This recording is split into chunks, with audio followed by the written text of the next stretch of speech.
இன்று ராதாஷ்டமி. அந்த ராதாராணி பற்றிய அற்புதமான கதையை கேட்கலாம்.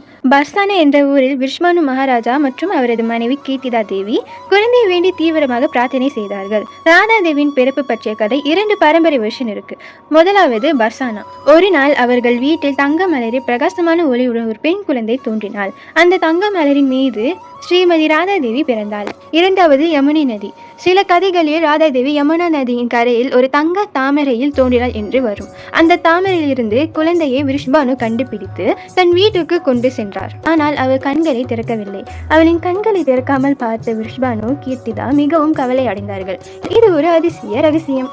ராதாதேவி தன் வாழ்நாளின் முதல் திருஷ்டி ஒரே ஒருவருக்கு மட்டுமே அர்ப்பணிக்க விரும்பினார். ராதாதேவியின் பிறப்பு மிகவும் அதிசயமானது. Radha is the supreme devotee. பர்சானாவும் விஷ்பானு நந்தினிஸ் பிளேஸ் அழைக்கப்படுது. எப்போதுமே ராதாவின் டிவைனிட்டி கவுன்சில் பண்ணப்பட்டிருக்கும்.